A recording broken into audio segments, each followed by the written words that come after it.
aussi que ça a été le fruit de négociations politiques. Et il faut prendre toutes ces dimensions-là pour pouvoir avancer sur d'autres sujets. Et c'est pour ça que la question de la compréhension de l'esclavage est première pour pouvoir se battre contre le racisme, se battre pour l'égalité, se battre pour que les gens puissent avoir une dimension de liberté et d'émancipation d'où ils viennent et ne plus se retrouver dans ces situations. Il faut faire attention.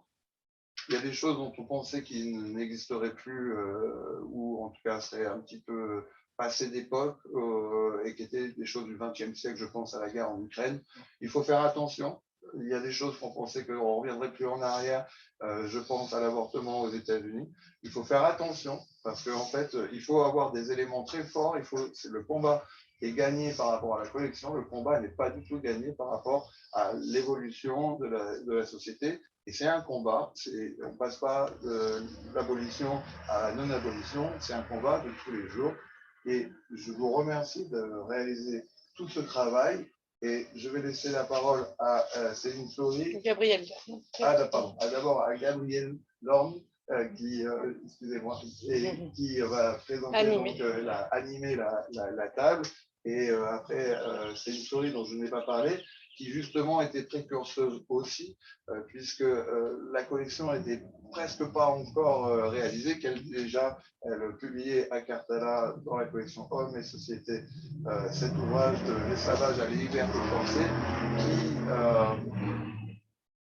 mettait toute la complexité dans la compréhension historique de ce phénomène et qui nous fait passer d'un système à un autre système, mais avec des choses à comprendre dans ces formes d'inégalité et de combat à venir. Donc en tout cas, je suis vraiment heureux qu'on soit si nombreux ce soir et qu'on puisse en discuter et qu'on de toute manière c'est diffusé sur Facebook. Et puis de toute manière, vu la journée d'aujourd'hui, Cartala, vu tout le travail qu'il a fait et l'investissement du CIRES, on ne pouvait pas ne pas le marquer par cette présentation et je vous remercie tous d'être là et je vous laisse la parole. Merci. Merci beaucoup Xavier. Merci. Merci Xavier. C'est un super jour effectivement pour parler du CIRES, de son travail. Puis en perspective, on peut dire le dîner, jour de commémoration nationale. C'est un bon jour pour parler de recherche, publication et les réunions comme celle-ci font partie, me semble-t-il, de ce que, dans l'esprit de la loi, le dîner doit être, puisque 21 ans plus tard, on va voir il y a des choses qui ne bougent pas assez vite, mais alors autour de moi, donc des historiens qui ont fait un peu, qui font rayonner le CIRES, vous allez nous dire ce que c'est tout à l'heure. Donc je cite Jessica Bagui, qui, comme vous l'a dit, Xavier a publié un livre référence qui a fait date il y a 2 ans. Et Stéphanie m'a dit que Malik Gachem a publié un best-seller. Je vais vérifier votre livre qui est là. Mais avant tout, avant d'entrer dans l'échange entre vous, on va laisser la parole à Céline, vous qui êtes, comme l'a dit Xavier, auteur de l'esclavage à la liberté forcée, histoire des travailleurs africains engagés dans la Caraïbe française au XIXe siècle. On va vous laisser nous parler du CIRES, de sa fonction, de son fonctionnement, de son histoire, de nous dire un peu dans quel univers nous sommes. Allez, on se passe. Merci à tous. Alors moi, en effet, je suis historienne et je suis là pour représenter le CIRES. C'est le Centre international de recherche sur les esclavages et les post-esclavages. C'est un centre de recherche du CNRS. Et donc je suis membre depuis fort longtemps. Et je suis aussi membre du comité éditorial de cette collection. Et comme Myriam Cotias, qui est la directrice du CIRES, aussi la directrice de cette collection, est en Martinique actuellement, voilà, elle m'a demandé de la représenter ce soir. Je suis ravie d'être là, où j'ai publié moi-même ma thèse sous forme de diplôme. Et Xavier, donc le CIRES, en fait, c'est un centre qui regroupe plusieurs chercheurs donc, qui sont rattachés à différents laboratoires et qui se sont mis ensemble. Ça a né en quelque sorte en 2006 Après, il y a eu des formes institutionnelles différentes. C'est historique, c'est pas très intéressant. Mais depuis 2006, c'est vraiment un centre qui était né d'ailleurs suite à un très gros colloque qui avait lieu à l'EHESS, qui avait regroupé énormément de chercheurs justement du monde entier. Et comme l'a rappelé un peu Xavier, il y avait vraiment l'idée d'essayer de réfléchir sur ces questions d'esclavage, de penser vraiment l'esclavage dans ces différentes situations coloniales et avec cette idée du désesclavage au pluriel et prendre en compte un peu tous les acteurs qui sont liés à ces histoires. Et très vite, et donc aujourd'hui, pour revenir un peu, en fait, j'avais pas préparé quelque chose sur le CIRES, sur la collection, mais je vais détailler un peu sur le CIRES. Donc aujourd'hui, c'est un groupement de chercheurs et donc d'étudiants qui sont des étudiants encadrés par des membres du CIRESC. Et ça, on a pour but de fournir des supports de valorisation, comme on dit aujourd'hui dans le monde de la recherche, mais de transmission de la recherche. Donc, évidemment, au cœur du CIRESC, il y a cette collection, je vais y revenir. Il y a aussi une revue qu'on a commencée en 2019, qui est une revue en ligne, qui est accessible en ce qu'on appelle open access, c'est en libre accès, c'est pas du tout payant, qui s'appelle Esclavage et post-esclavage, Slaveries and Post-Slaveries. Donc voilà, donc il y a 2 numéros mensuels. On a un séminaire qui se passe dans le cadre aussi avec le HESS. On organise des journées doctorales des étudiants qui travaillent sur cette thématique. L'idée, c'est vraiment d'avoir des activités qui permettent de mettre en valeur des recherches autour de ces thématiques. Donc, en fait, très rapidement, dès que le CIRESC a pris forme, en quelque sorte, il y a eu au cœur de nos préoccupations de donner de la visibilité aux travaux universitaires, donc en sciences humaines et sociales, sur les questions de l'esclavage, mais aussi de post-esclavage. Et parce que très vite, enfin, on avait tous constaté une sorte de fossé entre d'un côté la production des travaux nombreux et qui étaient déjà nombreux en fait en 2005 et 2006 sur ces questions et de l'autre côté un large public en fait qui n'avait pas forcément connaissance de ces travaux et qui était très en demande, qui avait une sorte de soif de savoir importante et une demande de mémoire. Même plus que d'histoire, parce que souvent on réduit ces questions à une demande d'histoire, de mémoire plutôt, et ce qu'on voit surtout quand on discute avec les gens, c'est une demande de connaissances en fait concrètes sur ces thématiques. Et du coup, il y avait un peu ce gap, en fait, ce fossé entre cette difficile communication, alors on n'a pas forcément encore résolu cette question, de toute une production scientifique et de sa communication au plus large public. Et donc, évidemment, l'idée d'une collection, d'une publication, c'est posée. Et là, vraiment, on a commencé à rechercher un éditeur qui serait intéressé pour créer une collection autour de cette thématique de l'esclavage. Et là, énormément de personnes qu'on avait pu contacter ne voyaient pas l'intérêt, Xavier l'a dit un peu, d'une collection donc fondée uniquement sur cette thématique. Et donc là, je parle vraiment au nom du CIRESC et de tous ses membres. On tient vraiment à remercier Cartala et particulièrement Xavier Audrin d'avoir pris ce pari, en fait, parce que vraiment, comme il l'a dit, en 2006, c'était un pari d'avoir tenté l'aventure avec nous et d'avoir créé cette collection qui est en effet, comme il l'a dit, la seule collection de langue française sur l'esclavage. Paris, je pense qu'on peut dire qu'il est réussi, même s'il n'est pas fini, hein, il y a encore plein de travail à abattre. Mais depuis la première publication, donc en 2010, comme l'a dit Xavier, on en est maintenant à 22 ouvrages. Et alors on publie, je vais revenir là-dessus vite fait, 3 catégories de textes. Donc de la recherche fondamentale, c'est-à-dire des travaux inédits, alors soit des travaux comme on dit, unitaires, donc d'un seul chercheur, ou des collectifs, souvent issus de colloques internationaux, des traductions en langue française d'ouvrages qui nous paraissent importants pour l'historiographie, donc des sortes de classiques en fait. Il y a eu la traduction de l'historienne brésilienne Ebe Matos, Les couleurs du silence, qu'on a traduit du portugais, et en anglais, il y a eu Paul Lovejoy, Succu Bedi, Martin Klein, et le tout dernier, on a ce soir, le best-seller. Et je remercie Malik Hachem d'avoir accepté sont publiés dans notre collection et qui nous fait l'honneur d'être avec nous ce soir. Et voilà, et l'idée, c'est de mettre à disposition d'un grand public ces ouvrages qui sont vraiment des ouvrages incontournables et de référence, et de fournir aussi des supports de cours aux étudiants et de jeunes étudiants qui n'ont pas forcément une maîtrise du français. Et là, on peut dire aussi qu'on essaye, ça c'est toute une discussion, enfin, on y tient avec Artala, de faire des prix accessibles pour permettre aussi au plus grand nombre de pouvoir s'acheter ces livres. Et on a une sorte de collection dans la collection qui est née un petit peu plus tard, qui est intitulée Documents, et donc qui vise à donner à lire au public des archives, parce que c'est vraiment la base du travail d'historien, mais même de chercheurs en sciences sociales. Donc des archives qui sont contextualisées et accompagnées de notes critiques. Donc il y a eu Voix d'esclaves, dont il a parlé, Les marrons de la mer, qui est aussi un hommage à un historien qui est Georges Mauvois.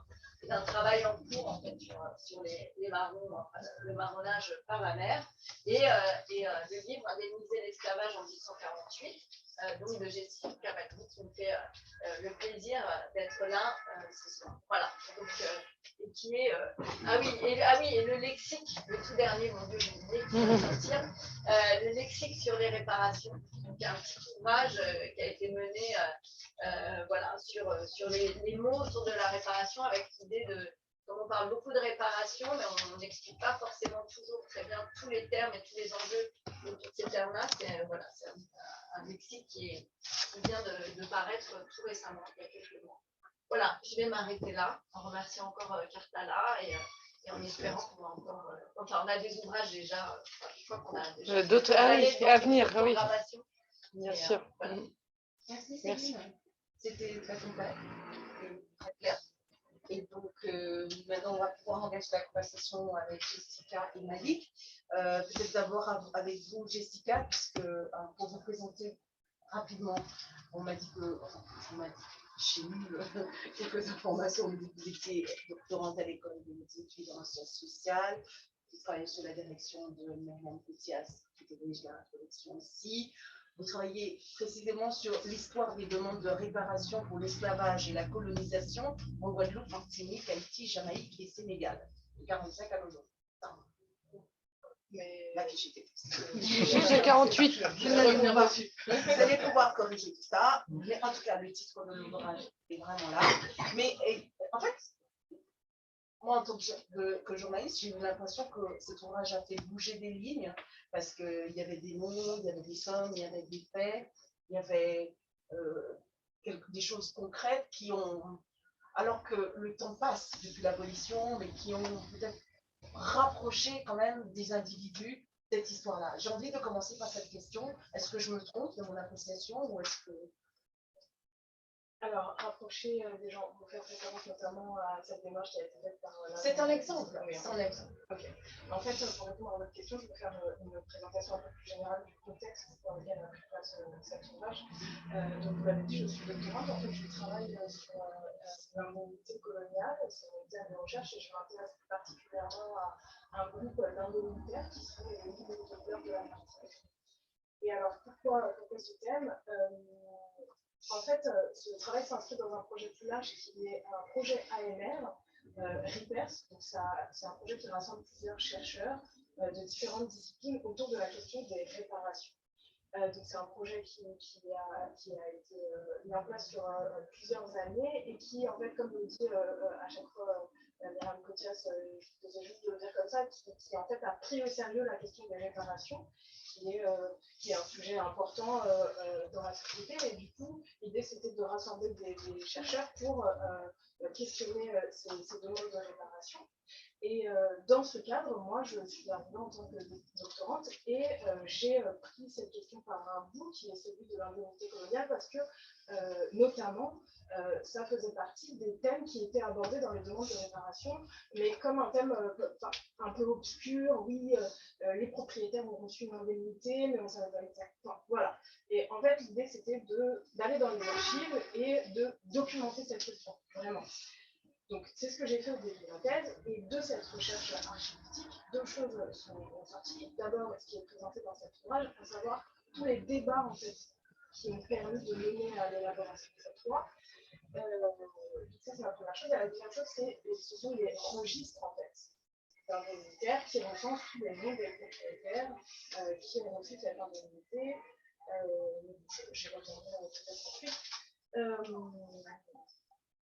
Voilà. Donc, ce que ça a permis, à mon sens, j'espère, en tout cas c'était l'idée, c'est de documenter vraiment de manière scientifique cette question qui faisait un peu l'objet de fantasmes. Je sais que par exemple en 2020, quand il y a eu des déménages de certaines statues, notamment en Martinique, il y a eu un petit reportage qui est sorti qui m'a vraiment marqué où il y avait deux jeunes martiniquais qui disaient oui, Victor Schœlcher, il était pour l'indemnisation des propriétaires, des colons. S'il n'avait pas pris cette décision, on ne sait pas où en serait la Martinique aujourd'hui. Et puis tous les béquets, là, on ne sait pas. Enfin, vraiment faire un lien comme ça entre l'indemnisation, la situation actuelle, Schœlcher. Enfin, il y avait quelque chose voilà, qui, à notre avis, méritait voilà, d'être posé un peu plus tranquillement. Et c'est ce qu'on a essayé de faire avec ce travail. Donc là, dans ce livre, c'est vraiment la partie des débats qui répond à la question comment on en est venu à prendre cette décision d'indemniser les anciens propriétaires d'esclaves, et non pas D'accord. Une question pour Malik, pour que le débat se penche après entre vous. Vous êtes professeur associé au MIT, au département d'histoire. Voilà, vous êtes à la fois juriste et historien. Et la question des héritages de l'esclavage, précisément, est votre sujet d'étude. J'ai une question pour vous, comme pour Jessica. En quoi la révolution haïtienne est une rupture radicale au regard de l'esclavage et surtout le début de quelque chose de complètement nouveau, une approche nouvelle concernant l'époque. Oui, ok, d'accord. Alors, merci beaucoup Gabriel pour cette question, parce que ça pose justement la question principale de mon livre. Il s'agit pas vraiment de la rupture que représente la révolution haïtienne, mais plutôt des continuités. Disons, la rupture et les continuités en même temps. Donc, je peux, si vous voulez, présenter l'argumentaire du livre en passant par quelques points qui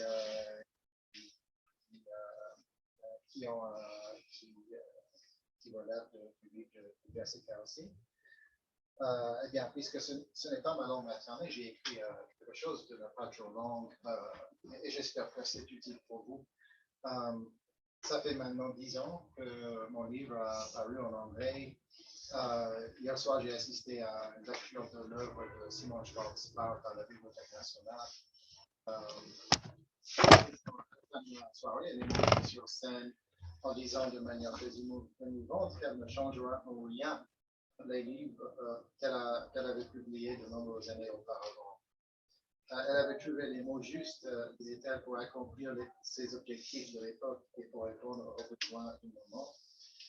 Je ne peux pas vraiment dire pareil, dans la mesure où j'ai pu souligner les enjeux contemporains de mon livre pour la crise de la gouvernance actuelle en Haïti, crise qui soulève bien des questions non seulement à l'égard du rapport entre l'État et le peuple haïtien, mais aussi à l'égard du rôle que joue la communauté internationale au sein du jeu de pouvoir en Haïti.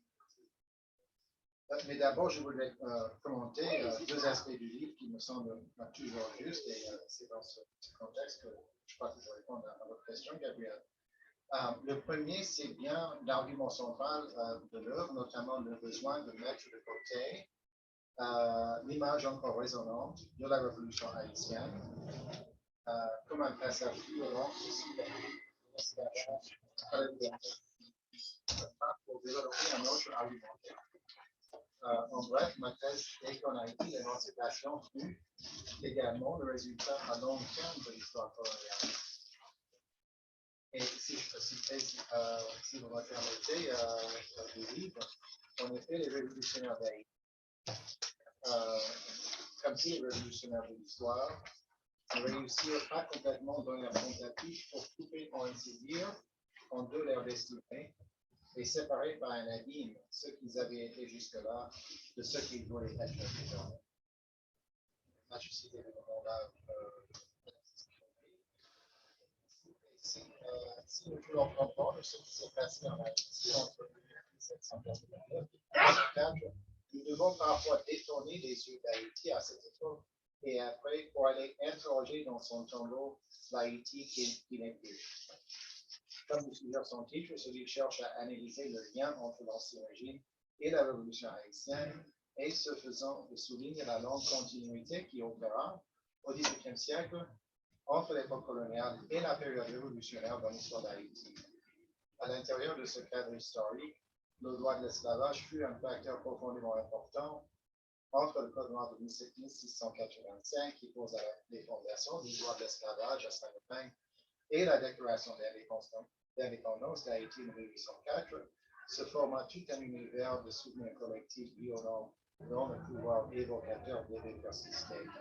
Cet univers a été divisé en compartiments séparés de l'histoire coloniale et de l'histoire révolutionnaire, ce qui nuit beaucoup à notre compréhension de l'une et de l'autre. On ne peut nier que la révolution haïtienne fut un violent passage de l'état d'esclavage à celui de liberté, mais la violence ne fut pas le seul moteur de la révolution, et l'ère révolutionnaire n'est pas le seul cadre temporel pertinent pour comprendre comment on peut faire ce passage politique. Donc, je vais montrer ma réponse à la question, Gabriel. Je ne dis pas qu'il n'y a pas de rupture dans l'époque révolutionnaire, uniquement qu'il faut situer ces ruptures dans le cadre de cette continuité. Et le livre est dédié à expliquer cette histoire de continuité qui commence en 1685 et termine en 1800. Concrètement, par exemple, continuité jusqu'au régime actuel, vous disiez? Oui, je disais jusqu'à l'actuel, mais le livre ne concerne pas la situation actuelle. Mais il y a des historiens haïtiens comme mon collègue Jean-Augustin Etienne, comme par exemple Jean Casimir, comme par exemple Vertus Saint-Louis, qui disent que justement les méthodes de la gouvernance coloniale en Haïti ont continué jusqu'à aujourd'hui, qu'ils ont formé les méthodes de l'approche de la communauté internationale envers les Haïtiens et même les politiques de l'État haïtien envers son peuple humain. Mais ce n'est pas vraiment de focus de mon livre, mais moi je parle de continuité en termes du droit de l'esclavage, c'est-à-dire le code noir, et je trace les lignes de 1645 jusqu'à la Révolution dans le contexte des débats autour de la manumission des esclaves et de la brutalité des planteurs. Les deux thèmes qui, me semble-t-il, organisent les méthodes, les symboles, la culture politique de la gouvernance d'Haïti au XVIIIe siècle. Et le lien entre, enfin, l'un des liens entre vos recherches à vous, Jessica, et vos recherches de Malik, Haïti, Saint-Domingue à l'époque, grande colonie française, la plus grande, la plus prospère, la plus enrichissante pour la métropole. Enfin, oui. Alors, le lien que moi je peux faire, en tout cas dans mon travail sur la réalité coloniale avec Haïti, c'est l'influence en fait que la révolution a eue sur les décisions qui ont été prises pour l'abolition de 1848, parce que même si c'est pas très présent, il y a comme une menace qui plane autour d'une possible insurrection et révolution dans les colonies qui demeurent. Voilà, émanant des esclaves. Et du coup, il y a comme une pression qui est exercée autour de cette abolition et sur le fait qu'elle devient en fait nécessaire. Mais en face, en fait, on a des anciens propriétaires qui sont pas disposés, voilà, à accepter cette abolition, qui pression pour réclamer cette indemnité. Et en fait, l'indemnité, ça apparaît comme un moyen de concilier toutes ces pressions, ces positions antagonistes et ces menaces plus ou moins réelles.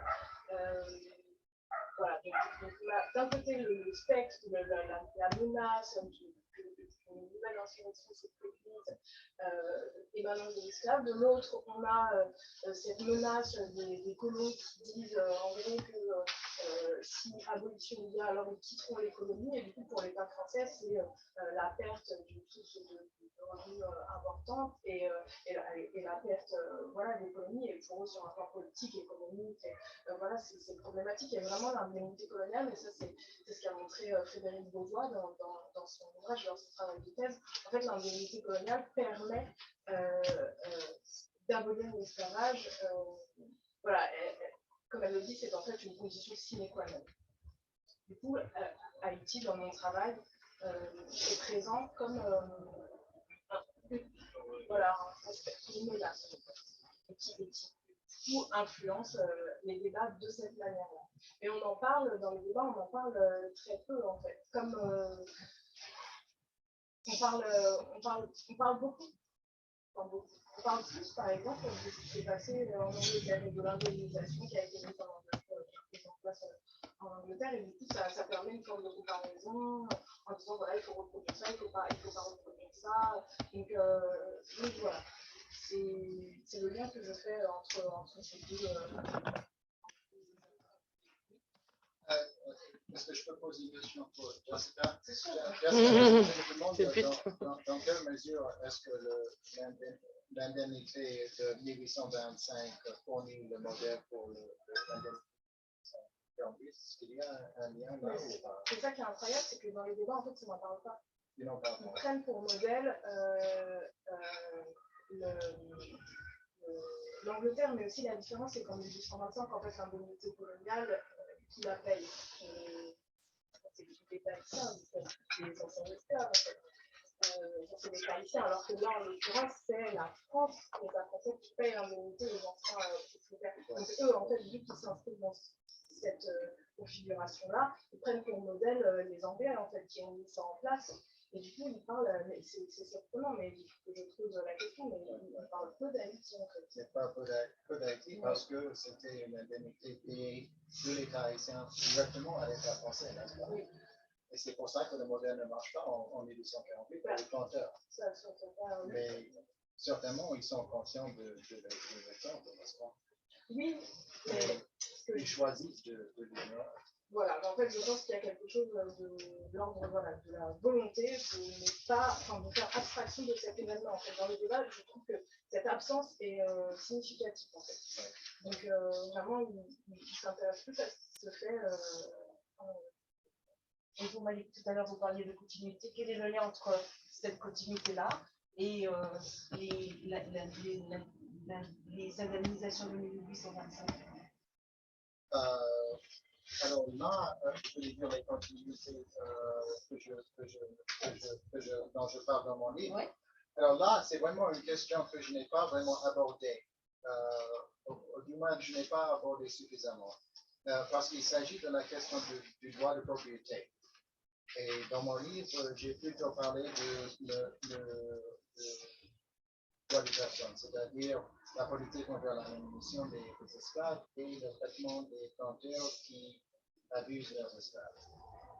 Derrière tout ça, il y a la question de la propriété et le statut de l'esclave en tant que propriétaire. Et je crois que le motif d'indemnification, la politique d'indemnification, tire ses origines justement dans cette question de l'esclave en tant que propriétaire. Et c'est ça la continuité entre le Code noir et l'indemnité, les deux indemnités en fait, 1825 et 1848. Donc on peut dire dans ce sens également qu'il y a une continuité de la politique, la mentalité du Code noir. Sur cette question de la propriété, en fait, ce qui est intéressant dans le débat, c'est justement au moment où en fait considère la question de l'indemnité coloniale, la question fondamentale, c'est la légitimité en fait de cette propriété. Et alors qu'on est en train d'abolir l'esclavage, je veux dire que cette propriété est légitime, dans le même temps, on a tout ce qui est intéressant dans ces débats, c'est de voir les positions des uns et des autres, et c'est aussi pour ça que dans le livre, j'attire l'attention sur un des acteurs, bon, c'est pas très original, mais c'est Victor Schœlcher, parce qu'en fait, c'est lui qui, même à travers le vocabulaire, remet régulièrement en avant cette question de l'illégitimité de la possession de l'homme par l'homme, et du coup qui interroge cette indemnité. Et d'ailleurs, c'est le seul qui fait des propositions qui vont aussi dans le sens d'une indemnisation pour les anciens esclaves. Donc cette question de la propriété, elle est centrale. C'est aussi l'argument fort utilisé par les anciens propriétaires esclaves, qui eux se positionnent sur un plan très juridique, c'est-à-dire l'État nous a autorisé, enfin voilà, nous a autorisé et même encouragé à posséder des esclaves. Cette possession était illégale, et à partir du moment où on leur enlève ce droit de propriété, ils considèrent que c'est une expropriation, ce qui, pour eux, légitime l'indemnité coloniale. Donc il y a vraiment cette question de la propriété qui se joue autour de la question de l'indemnité et qui est en question au moment de l'abolition. Mais c'est normal, on est en train de remettre en question cette idée de propriété. Donc, voilà. Oui, je crois que Jessica l'a très bien expliqué. L'indemnification, c'est justement le moyen qui permet à la société esclavagiste de sortir de l'esclavage. En même temps que, comme disait Jessica, en même temps qu'il dit que l'esclavage n'est pas légitime, il faut indemniser.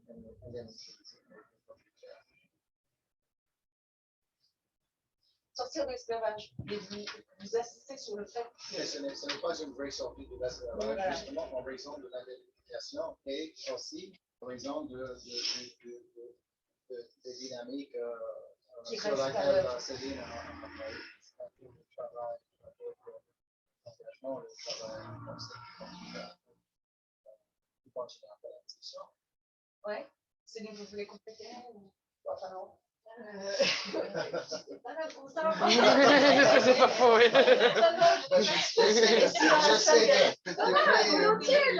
Une dynamique. Non, mais bien sûr, bien sûr. Oui, bah, sortir de l'esclavage, oui, ça, bah, je pense que, en fait, se met en place, c'est-à-dire que donc il n'y a plus de propriété, on n'a plus le droit de posséder des hommes, et on sait quand même aussi, mais je pense que Jessica y reviendra dessus, notamment sur l'indemnité, on s'aperçoit de la complexité de ces sociétés esclavagistes et de leur organisation sociale, et comment ça tient. Et du coup, les propriétaires, mais c'est au-delà des propriétaires d'esclaves, c'est toutes les sociétés, l'État français, les autorités coloniales vont chercher des moyens d'attacher les travailleurs, enfin de garder un pouvoir à la fois symbolique, mais aussi économique, social sur les individus, qui ne va plus passer par le fait d'acheter ou de disposer d'être propriétaire, puisqu'on a plus de droit, mais ça va être par donc la mise en place de formes de travail et de législation de travail. Et là, moi, j'ai travaillé beaucoup sur les formes de travail qui sont mises en place après l'abolition de l'esclavage. Et là, d'ailleurs, c'est très similaire à ce que tu disais, c'est-à-dire que le modèle, c'est les Britanniques. Et de voir qu'est-ce qu'ont fait les Britanniques. Donc, eux, je ne sais pas si tout le monde le sait, mais après l'abolition, donc c'est en 1933, dans les colonies britanniques, il y a une mise en place de l'apprentissage. C'est-à-dire que ce n'est pas une abolition comme en 1948, on m'a dit immédiate. C'est-à-dire que les esclaves ne sont plus esclaves, mais ils sont obligés de rester au service de leur maître pendant quelques années, sous le statut de l'apprentissage. Voilà. Et donc en 1948, mais ça, je ne peux mieux en parler que moi, c'est un autre choix qui est fait d'abolir immédiatement l'esclavage. Donc les anciens esclaves ne sont pas soumis, obligés de rester avec leur maître, mais il ne s'agit pas non plus, c'est souvent ce qu'on croit, l'abolition de l'esclavage, c'est pas du tout, la question, c'est pas du tout que les gens vont faire ce qu'ils veulent en fait. Et vont, par exemple, décider de s'installer sur une terre pour planter ce qu'ils veulent. Et donc l'idée, c'est quand même de ne plus avoir l'esclavage, mais de continuer à avoir des plantations, sucrière, enfin sucrière, là je pense à la Martinique et à la Guadeloupe. En Guyane, c'est un peu différent, mais en tout cas, d'avoir de la main-d'œuvre la moins chère possible, la plus disponible possible, parce que voilà, lâcher son pouvoir sur le fait d'avoir des gens dont on dispose 24 heures sur 24, comme vous le semble, c'est difficile. Pas qu'économiquement, souvent on insiste sur le côté économique, même si je pense pouvoir symbolique en fait, et de positions hiérarchiques dans la société, et de sont mis en place des formes de travail forcé, à la fois pour, mais très rapidement, juin 48, surtout sur les Antilles françaises, il y a déjà des mesures et notamment des lois autour du ce qu'on appelle vagabondage. Le vagabondage, c'est si vous ne pouvez pas justifier d'un engagement de travail, d'un domicile. Donc il y a la question d'un limité, je crois que dans les débats, ils en parlent de la possession de la case, qui a été une grosse question en 48, parce que les esclaves vivaient dans les petites maisons qu'on appelle à l'époque des cases. Est-ce qu'ils ont le droit de propriété, justement? Et je crois que dans les négociations sur l'indemnité, justement, chacun disait on pourrait leur laisser la propriété de leur maison, en fait. Et du coup, les propriétaires disent non, pas question, c'est notre terre, c'est à nous. Et si surtout, il y avait l'idée que s'ils ont un logement, il faut en faire des salariés, en fait. Comment on pousse les gens à avoir besoin de gagner de l'argent, ou à travailler. Donc, ils se disaient, s'ils ont une maison, on va avoir une autonomie. Donc, il ne faut pas que les gens puissent être autonomes, pour qu'ils soient obligés d'aller travailler sur les plantations. Donc, il y a des lois sur le vagabondage. Et donc, ça, c'est le système sur lequel je travaille plus spécifiquement. Il y a ce qu'on appelle l'engagisme, qui est d'aller chercher des travailleurs sous contrat. En Afrique, en Inde et aussi en Chine. Et qui arrivent avec des contrats d'engagement de travail de plusieurs années, entre 5 et 10 ans. Les Antilles, mais les Britanniques l'ont fait aussi. Et toutes les colonies, en fait, tous les pays européens qui ont des colonies esclavagistes passent par ces lois ultra répressives par rapport au vagabondage et au travail forcé et par l'engagisme. Donc, c'est des gens qui arrivent et qui sont du coup liés et qui sont sous une forme de législation du travail ultra répressive.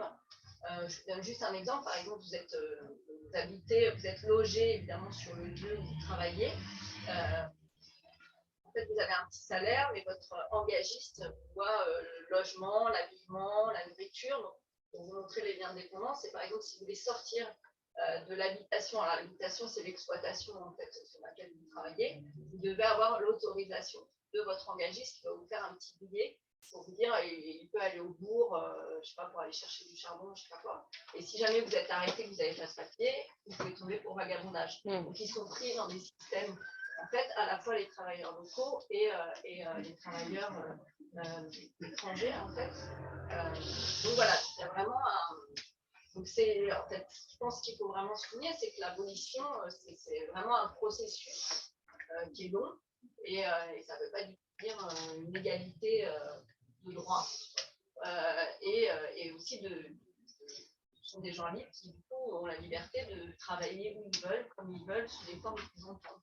Il y a tout un arsenal juridique qui est mis en place pour essayer de disposer de la force de travail des individus.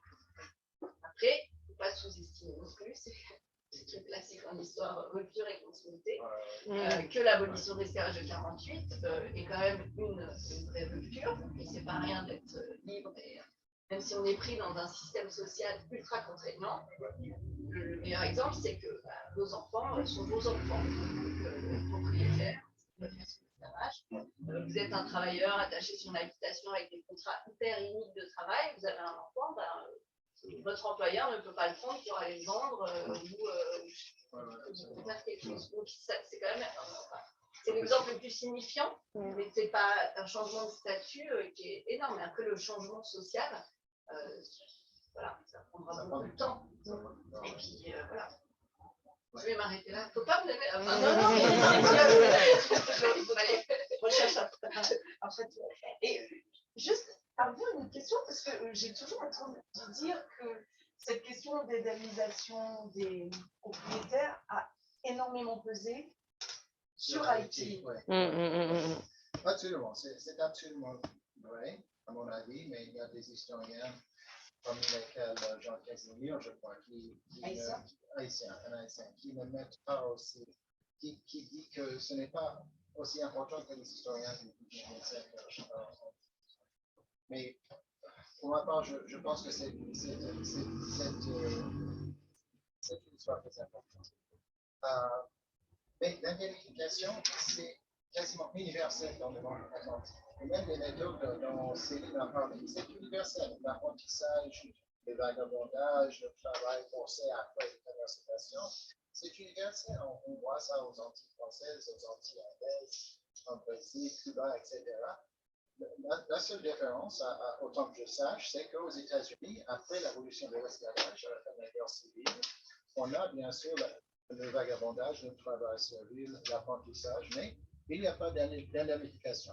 C'est le seul cas que nous avons d'une abolition qui n'est pas liée à une indemnification.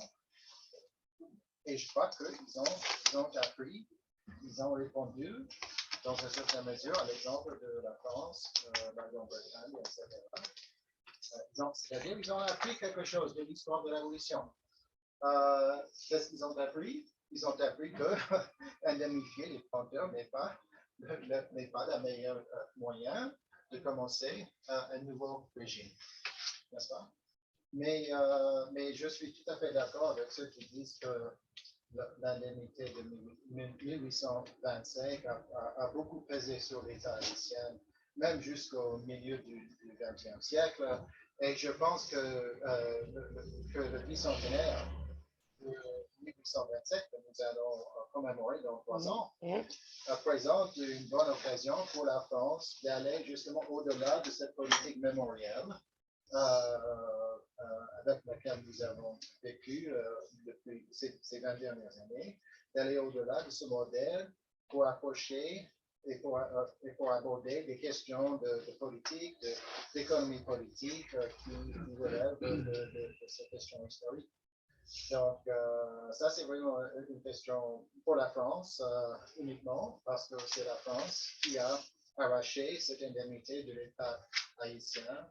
C'était une indemnification un peu bizarre, parce que Haïti n'a pas choisi cette indemnité, par comparaison aux autres États que nous avons, par exemple.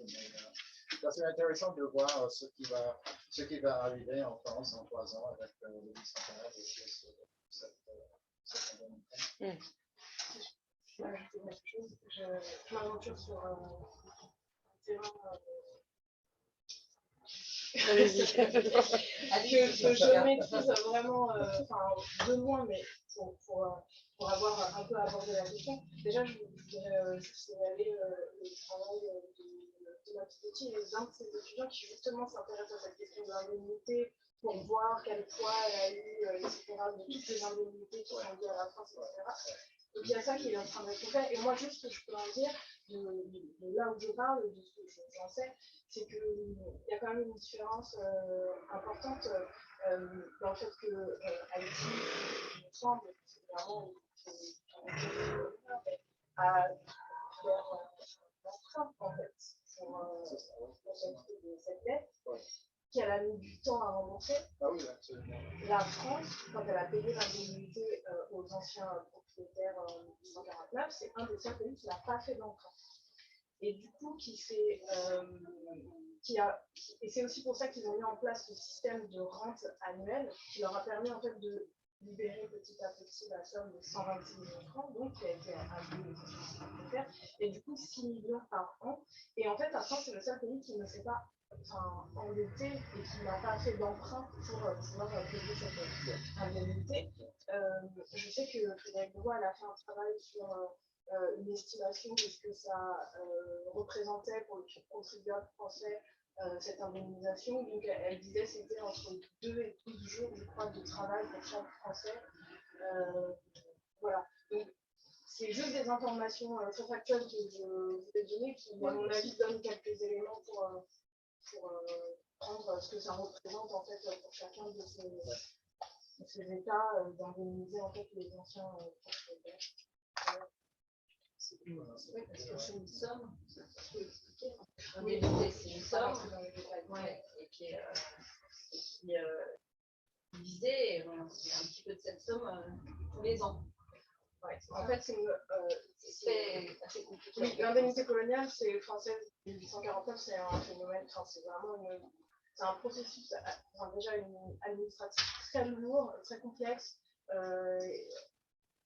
Voilà, mais ce qui a été voté donc en 1849, c'est une indemnité de 126 millions de francs avec 6 millions payés en numéraire à la première année, ensuite une rente annuelle de 6 millions pendant 20 ans. L'idée, c'était à la fois de ménager les finances de l'État et c'était aussi de faire en sorte que les communes ne reçoivent pas leur indemnité d'un coup et partent, en fait. C'était un moyen de faire des en fait, en versant la rente annuelle. Voilà. Après, il y a eu d'autres considérations moins. Comment dire honnête, c'est pas le mot. Je sais qu'il y a par exemple beaucoup dans le débat d'intervenants qui considèrent que cette indemnité aurait dû permettre de rémunérer justement les futurs salariés. Et du coup, il y a cette idée qu'en la rendant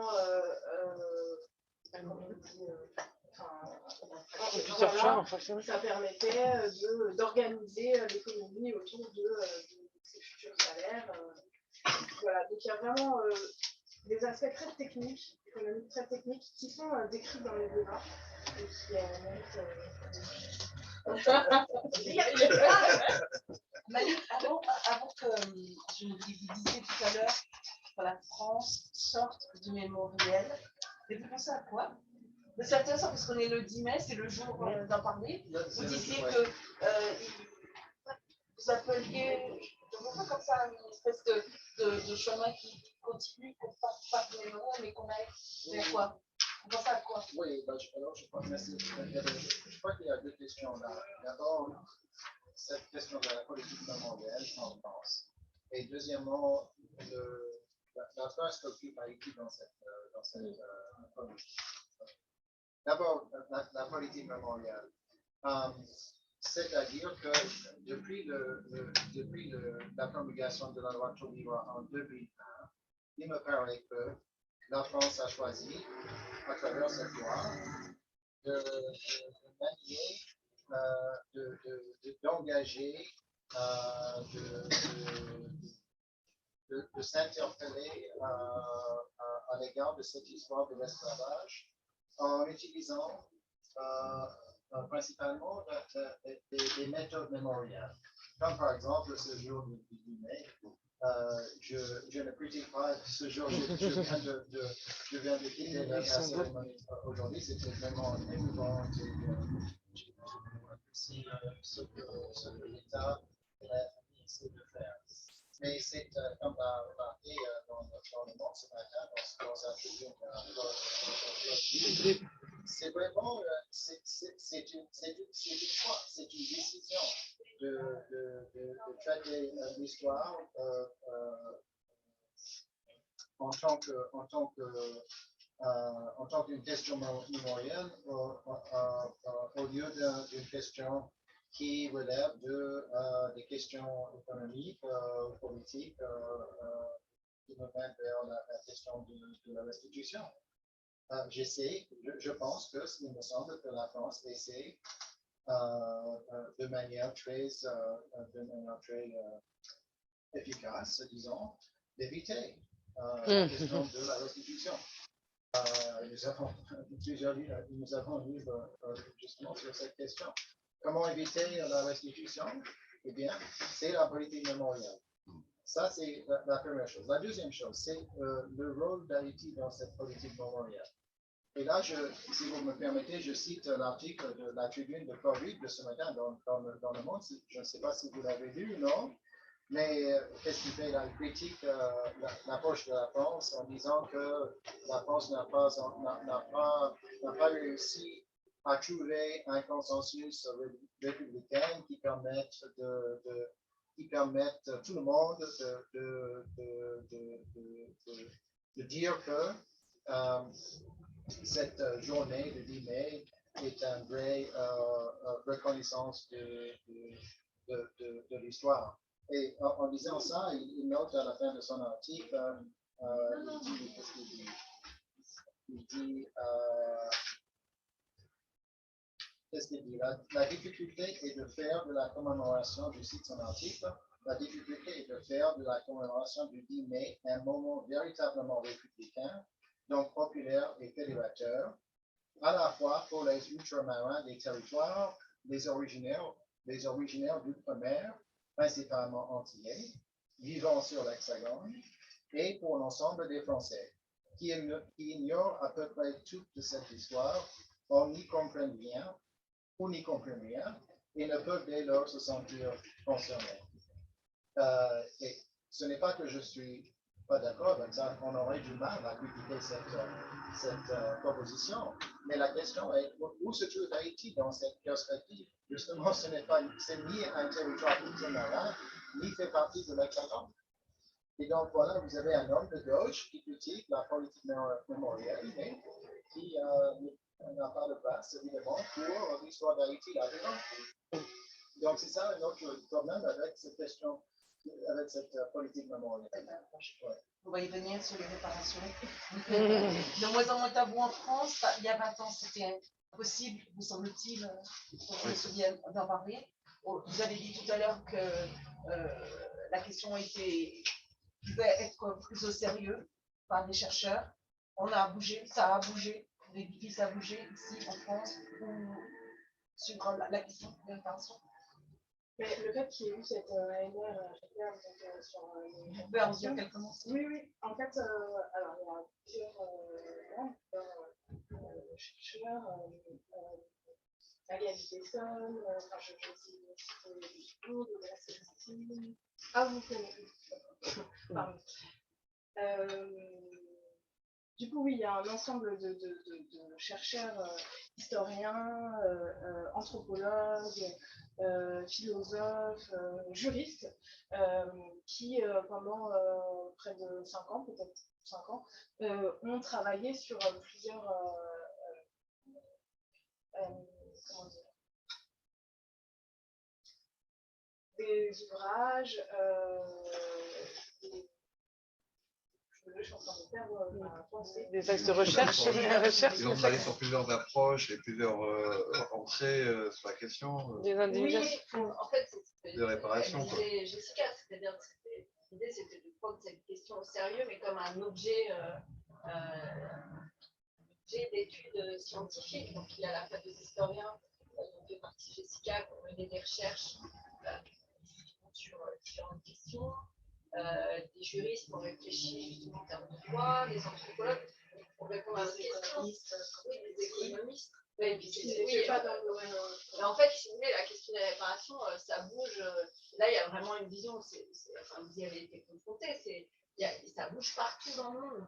En fait, il y a énormément de choses en Amérique, mais il y a aussi des réparations qui sont issues de différents continents.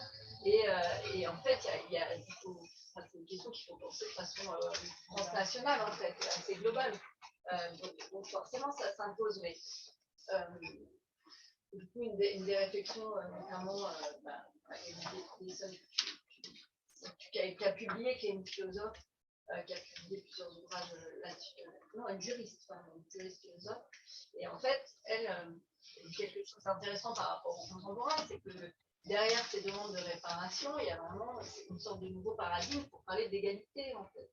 C'est des demandes d'égalité. Donc, c'est souvent, on réduit l'idée de réparation à on va faire les calculs financiers d'histoire et on va voir combien. Mais en fait, c'est vraiment une demande d'égalité. Et c'est vrai que ça peut se poser comme, par exemple, des mouvements qui demandent des réparations en Martinique, en Guadeloupe. Il y a derrière une question autour de.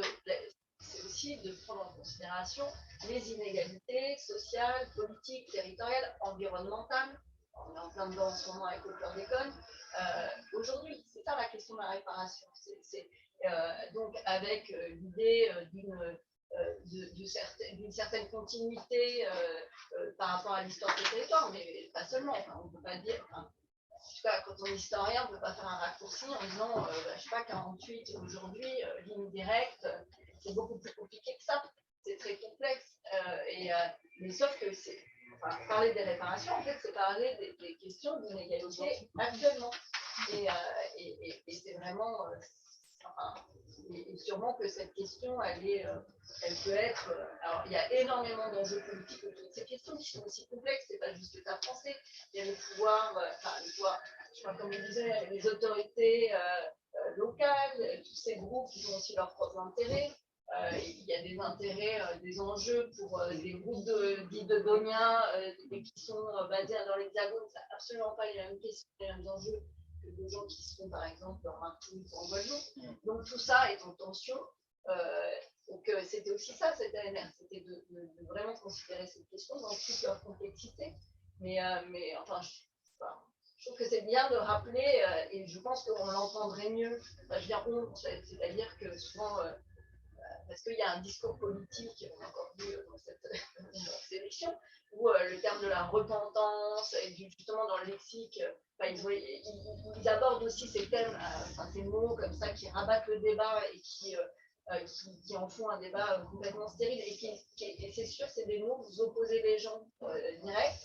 Si on dit la question de la réparation, c'est aussi poser la question de l'inégalité, des inégalités territoriales, comme je disais, environnementales à plein de niveaux. Si les gens avaient conscience du taux de chômage des jeunes en Martinique, en Guadeloupe, en Guyane aujourd'hui, ça serait ça en Ile-de-France. Même des chiffres hallucinants de la jeunesse, des moins de 25 ans qui sont au chômage. Je veux dire, ça ferait réagir. Donc c'est de ça dont il est question aussi. Et je pense que les gens parlent surtout de ça, plus que oui, non. Après, ça peut prendre d'autres discours, hein, mais bon, je pense que derrière la question des réparations, aujourd'hui, et pourquoi ça bouge, c'est cette question-là, en fait. Et aussi, pour le cas français, on peut dire de ce discours, cette promesse républicaine de 48, c'est quand même la seconde république, et d'un discours, justement, où ça serait l'abolition, l'égalité, il n'y a plus de problème, on est tous pareils, tous égaux. Voilà. Bon, voilà, on voit c'est très compliqué, comme on disait au 19e, mais ça veut toujours. Oui, c'est vraiment que j'ai rassemblé oui, non, mais c'est juste dans ce contexte de tension que on vient de décrire parfaitement. L'idée de cette ANR, c'est de rassembler tous ces chercheurs et d'apporter, mais c'est aussi l'idée de ce livre, de cette base de données qui est sortie avec le recensement des anciens responsables. L'idée, c'était vraiment d'apporter du savoir, en fait, et du savoir à tous ces débats et à les poser. Et du coup, il y a plusieurs choses qui ont été faites. Il y a des ouvrages comme celui-là, il y en a d'autres. Il y a une cartographie que le CIRES a publiée qui vraiment recense toutes les indemnités et toutes les questions de réparation qui ont été mises en place partout dans le monde. Il y a ce lexique du coup, qui en fait prend plusieurs termes et c'est pas en confrontant, mais en faisant discuter voilà, l'approche d'une juriste, d'un philosophe, d'un anthropologue sur un même mot. On se rend compte qu'en fait, on a chacun une vision différente du mot, on essaie de les conjuguer, de comprendre quels sont les enjeux autour. Et ensuite, ce qu'on a fait dans ce livre, c'est essayer de répondre à une question un petit peu que tout le monde pourrait se poser et d'y répondre voilà, avec d'y répondre.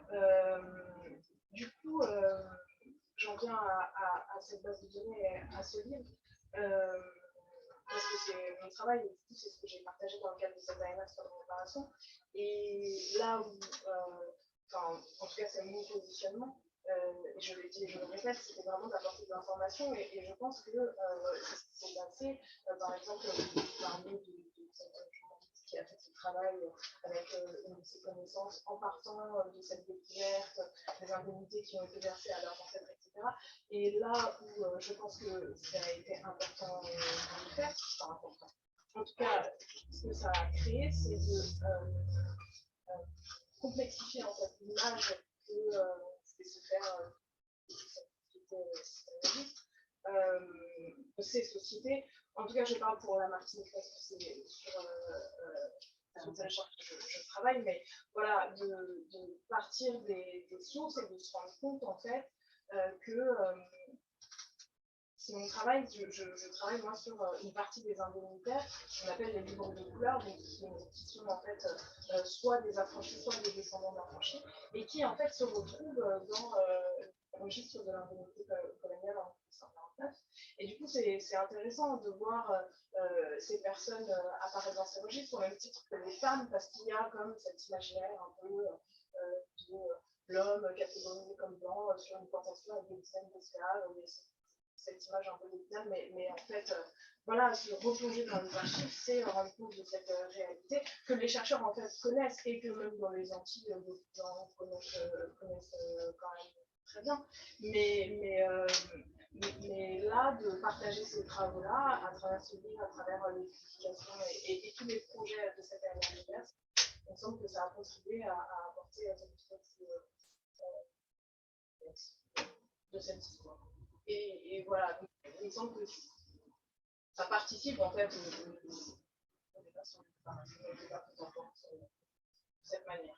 On va donner la parole tout à l'heure à l'instant, mais dernière question pour vous, Malik. Le fait que comme ça, Haïti soit sorti du champ de réflexion dans l'Hexagone, parce que indépendant depuis plus de 200 ans, parce que a priori les liens sont coupés, etc. Vu de là où vous êtes, c'est quelque chose qui n'est pas normal, acceptable, souhaitable, sorti du champ de réflexion politique, économique, comment dire. Non, oui. Je ne dis pas ça parce qu'il y a Brice dans la salle. Vous dites ça parce que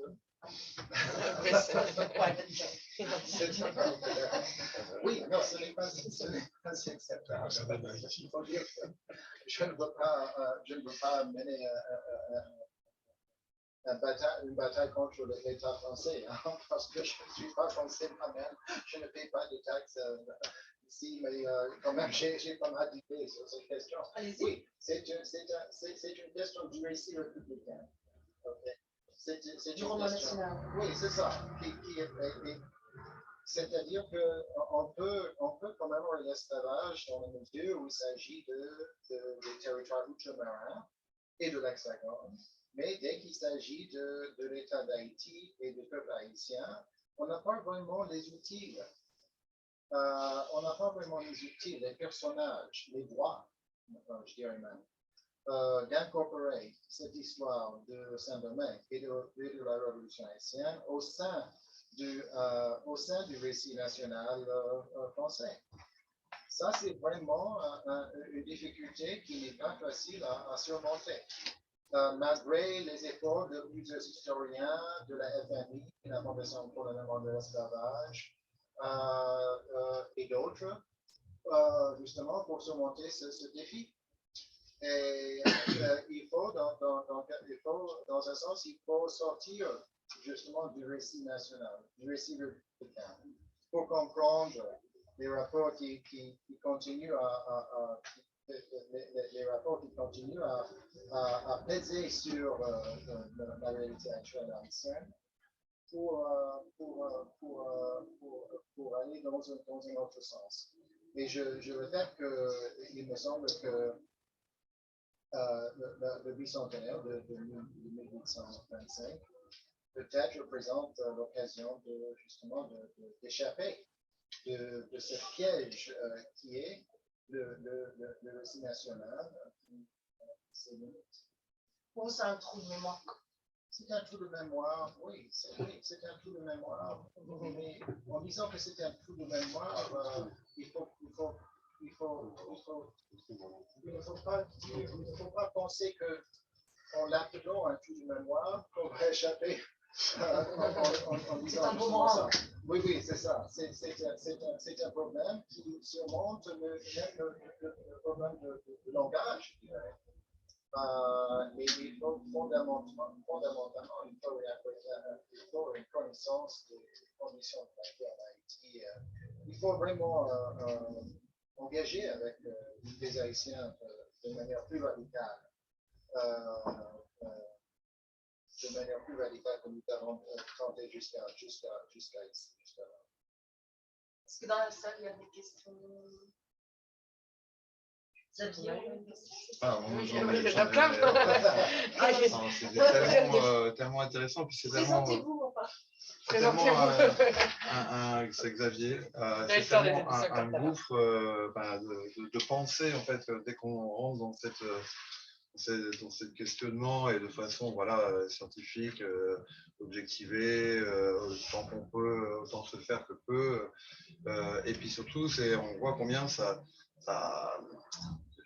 je sais pas comment dire, mais que ça touche tellement de domaines qu'à chaque fois qu'on tire un bout de la pelote, en fait, ça en fait tirer un autre, ça en fait tirer un autre, ça en fait tirer un autre. Et je vais peut-être commencer. Alors moi, la question qui m'intéresse, c'est de voir justement combien, à travers la dimension de esclavagisé, qui est donc le terme qui est né du travail du CIRESC pour arrêter de parler d'esclaves. C'est des gens qui sont mis en esclavage à travers un système et qui est général et qui est très économique, très politique, très géographique. Et donc on laisse tomber historique parce que justement on est dans cette dimension de portée historique. Il y a tout plein de choses à dire sur la dimension mémorielle que vous venez de dire, Monsieur Gachem, qui est vrai que en fait actuellement, comment ça se fait qu'on produit des journées mémorielles qui en fait fracturent la nation. Ouais. Et c'est complètement fou. En fait, ça devrait être à l'inverse, c'est-à-dire de se dire, ça nous appartient cette histoire. Et alors que là, il y a des gens qui l'utilisent politiquement pour produire, que ce soit d'un côté ou que ce soit d'un bord, pour essayer de produire des tensions politiques. Donc, la dimension politique est tellement lourde à chaque fois qu'on en parle que c'est difficile de parler donc de réparation et de tout ça. Moi, la dimension qui m'intéresse en tant que, j'allais dire, politiste et chercheur, c'est celle de la construction d'État. Et en fait, combien la dimension du droit est celle qui a construit l'État. Et dans tout ce que vous avez dit, ma question va être provocatrice à la fin, mais voilà, je vais un petit peu élaborer pour bien que vous compreniez que ce n'est pas une question de bêta, quoi. On voit très bien comment en fait, l'Église a travaillé pour l'abolition, mais en même temps, on voit très bien comment en fait c'est le droit canonique, le droit de l'Église qui a travaillé à construire l'État. On voit très bien comment en fait l'esclavage a fabriqué l'économie des États-nations, et on voit très bien comment en fait le droit s'est saisi directement de la question de l'esclavage, et on voit très bien le lien, comme le disait Céline Fleury, entre le droit et l'économie. C'est-à-dire qu'on a produit en fait des productions de droits pour faire en sorte que le travail soit encadré pour pouvoir sortir de cette situation qui était une situation de l'esclavage. Et la question provocatrice, c'est est-ce que le code noir, qui est donc la production du droit de la reconnaissance de l'esclavage, est-ce que c'est le début de l'abolition? Est-ce que c'est le début de l'abolition? Parce que ça produit le droit qui fait que déjà il y a une reconnaissance. Et qu'avant celui-là, quel était en fait le rapport économique, de construction, juridique, du rapport à l'esclave? Donc la question, c'est bien sûr de ne pas dire que le code noir, voilà, c'est ça la question un peu provo, il faut bien... Le code noir est un code d'émancipation. Ce n'est pas une provocation, c'est dans un sens très littéral, c'est le début de l'abolition de l'esclavage à Saint-Domingue. Parce que Saint-Domingue, c'est pour eux, quand ils sont arrivés à Saint-Domingue, qu'est-ce qu'ils ont fait? La première chose, ils ont publié le code noir, version créole et française. C'est la première chose qu'ils ont fait. Ils ont essayé d'appliquer le code noir. ce n'est qu'à la fin de ce processus, ce n'est qu'après le conflit avec les gens de couleur sur le terrain de Cap-Français en juillet 1793 qu'ils ont décidé d'aller au-delà du Code noir dans le sens étroit pour essayer de penser l'abolition. Mais vous voyez les décrets de l'abolition et proclamation de Sontonax et Poverel, qui continuent à citer le modèle du Code noir. Il y a l'obligation d'être attaché à la plantation, etc. C'est toute l'histoire que je trace dans les chapitres 5 et 6 de mon livre. Donc, je dirais que non, ce n'est pas du tout une provocation, c'est la réalité, c'est une vraie. C'est un vrai récit de l'histoire de dire que l'abolition à Saint-Domingue commence avec le Code noir. Alors, dans le cas de la Martinique et la Guadeloupe, je ne sais pas, c'est peut-être un cas différent. Mais en Haïti, c'est sûrement le cas. Très sincèrement, je n'avais jamais envisagé cette question sous cet angle. Et là, j'ai beau avoir lu sur le Code noir et les chercheurs, là, je sache un peu parce que je sais pas, c'est une vraie question. Et là, Le Code noir n'est pas forcément signe d'émancipation. Hein. Oui, c'est pas l'émancipation, le terme est un peu fort, mais c'est ce que j'ai compris en fait. Ce que vous dites un peu, c'est que finalement le Code noir, en tant que législation, est un début et de construction, mais est un début d'émancipation, c'est-à-dire qu'on se sert des lois pour s'émanciper. Voilà. Mais est-ce que le Code noir ne dit pas que les lois sont des biens meubles dès lors? En fait, Et avant, dès lors,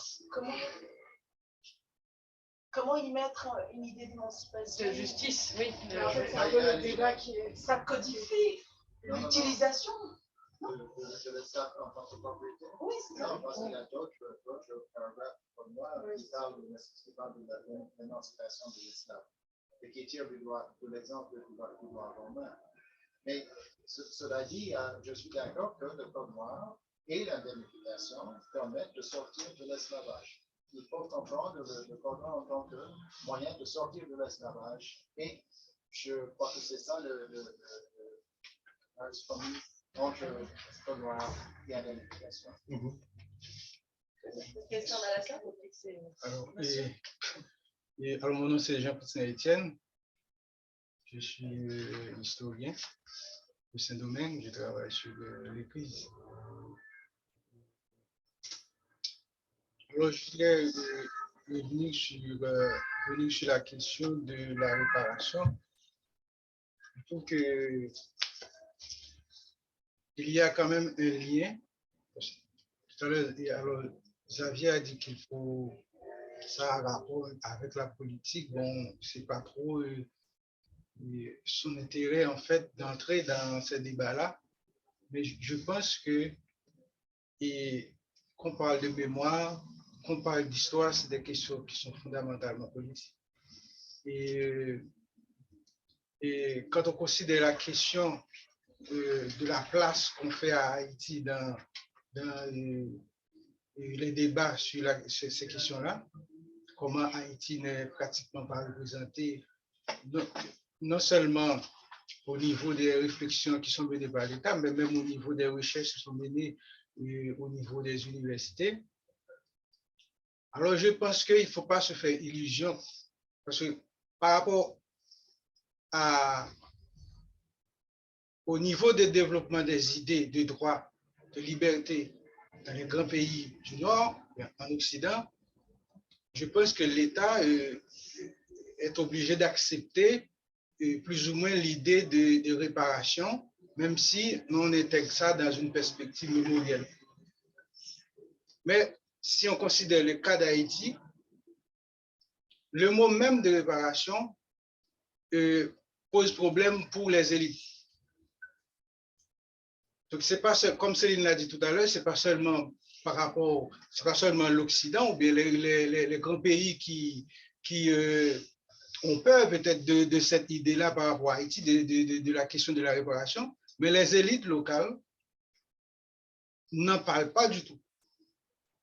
Et si on se réfère, par exemple, à ce qui est arrivé en Haïti en 2010 par rapport au choléra, on va voir qu'il y avait près de 10 000 morts en Haïti du choléra.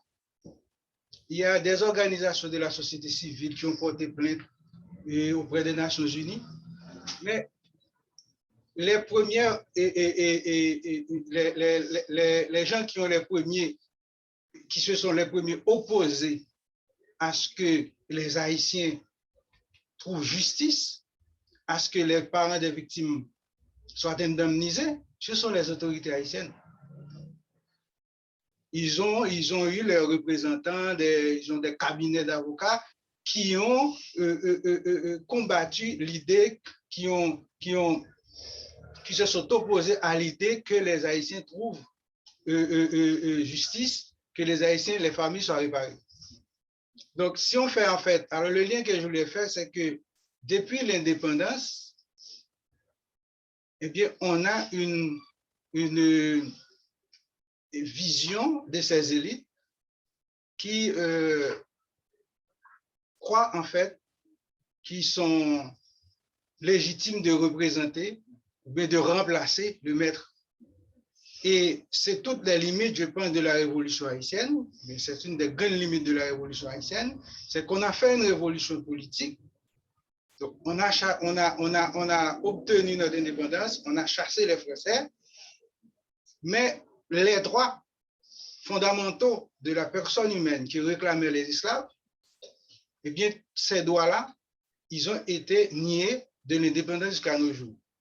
Donc, parler de réparation, comme Céline a dit, c'est parler du droit.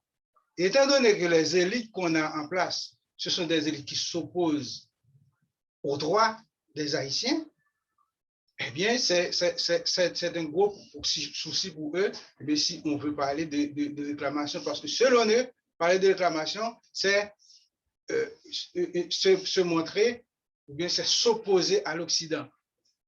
Or, ces élites qu'on a là, en fait, ce ne sont pas des élites, ce sont des élites qui sont des élites locales, mais c'est plutôt je dirais des satellites de l'Occident. Donc, c'est tout ça, en fait, le problème de la réparation, je pense, qui est lié à la question des droits qui était posée. Il y a quelqu'un comme Jean-François, par exemple, l'un des chefs révoltés, qui avait, dès 1791, poser les véritables raisons qui poussaient les esclaves à se révolter. Donc, beaucoup de gens parlent de liberté, parlent de droits politiques, mais lui, comme un ancien esclave révolté, il a posé le problème en termes de droits sociaux. Il a dit que nous sommes révoltés, les esclaves se sont révoltés, ils sont en rébellion parce qu'on a besoin de plus de nourriture, on a besoin de plus de temps pour nous-mêmes. Donc, ils réclament le droit au congé payé, le droit à la santé. Donc, c'était un ensemble de droits qu'ils réclamaient et ils pensaient aussi à la terre. Donc, tous ces droits-là, qui sont des droits, en fait, des droits fondamentaux de la personne humaine, on ne va pas poser ces droits-là à la révolution. Donc, les révolutionnaires haïtiens, ils ont fait une révolution politique et depuis 1804, eh bien, je dirais que les Haïtiens se situent dans une perspective de révolution permanente. Donc, c'est une révolution qui n'a jamais abouti. Donc, pendant ces 200 ans, eh bien, les Haïtiens sont toujours en révolution. Donc, je pense que c'est... Non, c'est très bien noté, très bien expliqué. J'ajoute que Jean Kouchner est beaucoup trop modeste parce qu'il a écrit de grands travaux sur l'Église assemblée au XVIIIe siècle et du coup travailler à ces questions. Mais j'allais dire, justement, c'est pour ça qu'on ne peut pas répondre à la question est-ce que la révolution haïtienne est terminée. On ne peut pas dire non. De la même manière que depuis que Jean-François a posé la question à l'égard de la révolution haïtienne, certains ont dit que oui, la Révolution française est terminée justement au moment où on arrive à s'accorder sur un contrat républicain au 19e siècle. On n'a jamais eu cet accord sur un contrat républicain en Haïti. Et justement, c'est ça que je crois que vous dites de manière plus adéquate que moi. Alors, merci. Alors, j'ai un petit souci, c'est par rapport, je ne sais pas si je peux, c'est par rapport à la question du code noir. Alors, vous avez indiqué, alors vous pensez que c'est un début, en fait, de ça commence, l'abolition commence avec le code noir. Alors, je n'ai pas dit c'est vous, c'est alors que je dis. Donc, oui. Alors, je pense qu'il faut prendre cette question-là avec des pincettes. Il faut faire vraiment attention. Il faut vraiment faire attention parce que le code noir, c'est un outil qui assoit l'esclavage. C'est un outil qui assoit l'esclavage. Je comprends Malik, parce que la façon dont Malik l'a abordé, c'est qu'effectivement, à l'intérieur du code noir, il y a la possibilité d'accorder la liberté. Donc, il a la possibilité d'affranchir. Et le maître peut affranchir des esclaves. Il y a ça, mais il y a aussi l'idée que le code permet de parler de l'esclavage en tant que question de traitement de l'esclavage. Oui, bien sûr. C'est ça qui permet à Saint-Thomas, c'est un problème, de penser l'abolition sans vraiment accorder la liberté à l'esclave. C'est ça. Oui, bien qu'à l'époque de... Alors, quand Sonthonax va proclamer l'abolition, dans un premier temps, il y avait en fait un décret qui avait permis à Sonthonax, où l'État français permettait à Sonthonax d'apporter un certain nombre d'améliorations dans les conditions de vie des esclaves. Donc ça, c'est un décret, je crois, depuis mai 1793, qui permettait à Sonthonax de prendre un certain nombre de mesures pour améliorer les conditions de vie des esclaves. Je pense que tout cela, c'est pas vraiment, selon moi, alors, à mon avis, c'est pas vraiment dans une perspective de l'abolition, mais c'était plutôt dans une perspective de conserver la stabilité politique dans la colonie. Donc, Sonthonax pouvait prendre des mesures. Et étant donné dans le Code noir, il y avait un certain nombre de dispositions qui étaient plus ou moins favorables aux esclaves. Donc, Sonthonax était obligé de retourner, de remettre en fait en application le Code noir. Mais selon moi, pas vraiment dans une perspective de l'abolition. Abolitionniste. Je suis absolument d'accord avec toi. J'irai même au-delà. Je dirais que l'abolition, ce que nous appelons l'abolition, c'est justement un moyen de maintenir la stabilité d'une société esclavagiste sans avoir le nom sans avoir le titre de code noir. Non, mais elle a donné un exemple tout à l'heure, Céline, elle a dit... Oui, l'apprentissage... non, elle a dit à l'abolition, votre enfant n'appartient pas au maître. Oui. Ça, c'est toute la différence. Mais ça, c'est du droit. C'est une différence. C'est une différence, oui. C'est-à-dire qu'en fait, quand même, il y a une société qui est avant, et puis pas partout. Donc là, on parle particulièrement d'une société bien précise. Mais l'esclavage a existé de partout. Et il y a un moment où il y a des sociétés esclavagistes, coloniales, qui sont avec des prédations humaines et économiques qui sont très fortes, qui sont produits pour la construction de l'État à travers le droit. Et en fait, bien évidemment que justement, contrairement à la fable qui a été racontée, c'est que l'abolitionniste, il vient pas de ceux qui étaient esclavagistes.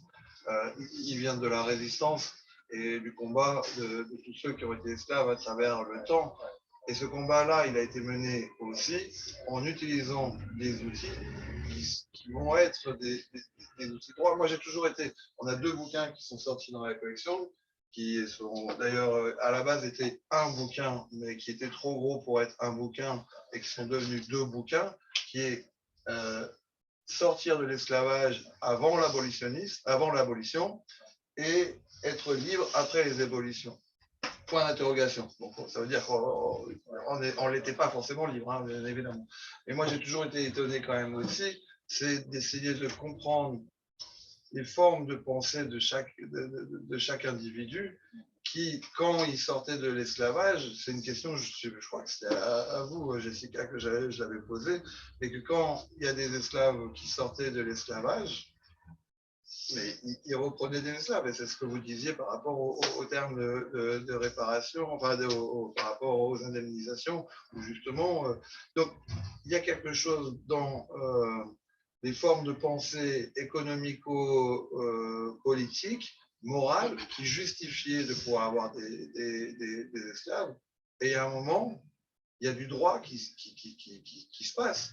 Et quand le droit se passe en 1833, c'est-à-dire 15 ans avant, entre 2 îles de 70 000 kilomètres, exactement comme la différence entre la Méditerranée, entre l'Espagne et le Maroc, ben, il y a des gens qui prennent des pirogues et qui vont mourir dans la mer. Et c'est ça les marrons de la mer. C'est-à-dire que c'est eux qui sont battus contre l'esclavage, mais il y a quand même la question, moi ce qui me fascine, et il y a les cahiers des anneaux de la mémoire qui viennent de sortir ce dernier numéro, le droit au service des esclaves, des esclavages justement, c'est cette question-là, c'est est-ce que en fait le droit a été le ferment de faire en sorte que au moins comme ça, comme c'était normalisé, ben, l'esclave était tranquille et il était dans les bottes, ou est-ce que le droit, in fine, a produit le fait qu'on n'ait plus le droit d'être esclavagiste? C'est cette tension-là. Et pourquoi alors? Pourquoi? Est-ce que c'était de la volonté? Est-ce que c'était par des intérêts? Est-ce que c'était pour mieux défendre les intérêts, pour faire de la continuité, comme vous disiez, c'est-à-dire faire une rupture, pour faire de la continuité économique, parce que sinon ça ne marcherait pas, et donc ce serait économiquement parlant. Mais le droit a quand même une dimension énorme dans cette histoire-là. Je voudrais retourner sur ce point que les autorités haïtiennes et les élites sont opposées au droit du peuple. Est-ce qu'il y a des travaux qui des gens font maintenant au sujet de comment on peut s'en sortir de cette situation-là? Bon, je pense qu'il y a plein en fait, des gens qui écrivent dans les journaux surtout. Donc, oui, mais pas, la recherche. je n'ai pas de connaissances vraiment de travaux contemporains sur cette question particulière. Donc, vas-y, Malik. Non, je peux y aller, parce que là, peut-être que tu as un texte, mais moi, là, de la tête, j'ai dit. Je pense au livre de Jean-Casimir Michel Ortouillon. Bien entendu, il ne présente pas de solution pour le problème, mais il présente la question dans un contexte historique. Par Jean Casimir, nous avons le livre Les Haïtiens, une lecture décoloniale de l'histoire des Haïtiens, qui est paru vous parlez l'anglais ou oui. Il vient de paraître en traduction anglaise cette année de UNC Press, traduction de Laurent Dubois. C'est le grand chef-d'œuvre du grand sociologue haïtien Jean Casimir. Et même avant ce livre, nous avions lu le livre de Michel Roth-Trio, le sociologue haïtien-américain qui a publié un grand livre qui s'appelle Haiti State Against Nation. C'est vraiment lui qui a abordé la question que Donc, je vous conseille ces deux livres. Ok, d'accord, merci. Vous êtes d'accord? Oui, je suis d'accord. Juste une petite chose, je voudrais juste signaler l'apparition récente d'un livre préfacé par Piketty sur Haïti, qui est en fait la découverte du rapport Mako. Mako étant le fameux émissaire par lequel l'accord de 1825 a été signé pour Charles X. Et il y a 4 autres chercheurs qui présentent ce texte, à savoir Théodore, qui est géographe haïtien, l'ingénieur Briffard, Marcel Dorigny qui a publié dans cette naissance un 17e livre qui malheureusement nous a quittés, et un 4e que j'ai oublié de Piketty lui-même. Et qu'on gagnerait beaucoup à regarder ce rapport justement dans la perspective haïtienne. La deuxième chose que je voulais dire, c'est citer juste une anecdote qui date d'il y a 4-5 ans, jour pour jour. François Hollande donc se trouvait en Guadeloupe, où il est allé inaugurer le Mémorial Act et faisait un saut en Haïti. Et ce 10 mai-là, nous étions au Sénat. Quelques informations à propos de Petit Titanic. Et ce 10 mai-là, nous étions au Sénat ce jour-là, où c'est Manuel Valls qui rejoignait les gens du comité pour l'histoire et la mort de l'esclavage à cette époque-là, dirigé encore par William Cotias. Et de Guadeloupe, Hollande annonce qu'il va en Haïti pour payer sa dette. Et en fait, ces conseillers ont dit tout de suite, pourquoi tu veux dire ça? On va avoir des ennuis. C'est une question sensible. Et en arrivant en Haïti, il reformule son propos. J'ai voulu parler d'une dette morale. Parce que c'est la question, justement, c'est une question importante. Parce qu'en 2004... On a déjà dit au Mali en 2012. La France a beaucoup de dettes. Voilà, il rectifie cette histoire. Mais ce qui est intéressant, c'est que le père Aristide, qui a été un des présidents haïtiens, voilà, donc, dont la trajectoire sur la scène politique haïtienne n'a pas été rien, en 2000, pour le bicentenaire d'Haïti, avait demandé à ce que la France rembourse ce qu'elle doit à Haïti, pour aller très vite. Évidemment, Aristide le disait à l'époque, parce qu'il faisait de la politique lui-même, il fallait embêter quelque part la France. C'est ainsi qu'on a bien fait de vite le faire partir vers Bangui. Il a été renversé dans la foulée en 2004. Et ce qui s'est passé par la suite, c'est qu'à Régis Debray, on avait confié la rédaction d'un rapport pour voir dans quelle mesure il serait possible. Ça, c'était Matignon avec de Villepin. Chirac, bien sûr, c'est Chirac, je crois, oui. Oui, donc de Villepin, donc il nous confie ce rapport. Bon, bref, je rappelle juste cette brève chose pour dire qu'au niveau des relations entre les deux pays, cette question, elle est là. Et chaque fois qu'on l'aborde, nous trouvons toujours en France la manière de nous délumer ce sujet-là. Et ça nous arrange vachement qu'Haïti soit en situation d'instabilité. Donc cette question ne se pose pas, on ne se posera pas dans l'immédiat. Ce n'est pas l'essentiel, c'est pas notre priorité. Alors que c'est une question très importante. Et ce rapport Mako dont je parle, on l'avait rarement eu entre les mains. Maintenant, il faudra le regarder parce qu'on y trouve des choses passionnantes dans cette perspective. Merci beaucoup. Merci. Merci, Jessica. Jessica Balki, oui, c'est ça.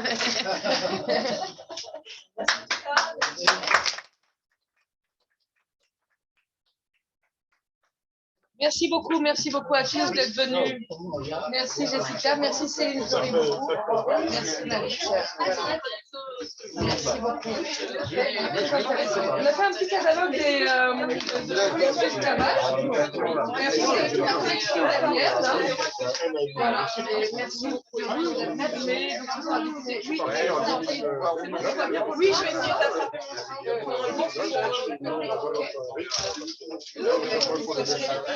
Merci beaucoup à vous. Pour demain, merci.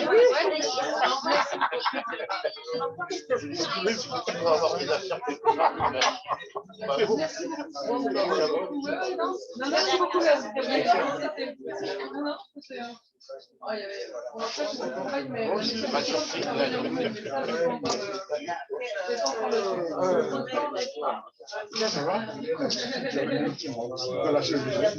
Oui, j'ai lâché. Mais c'est que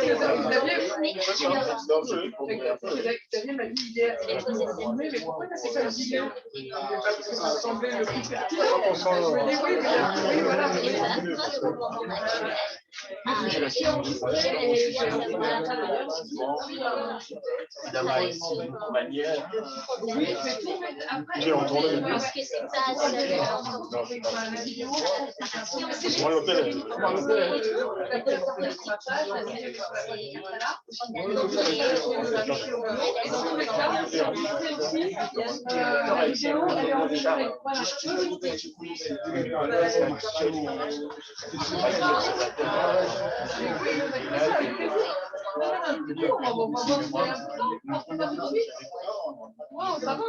C'est mon chef qui va.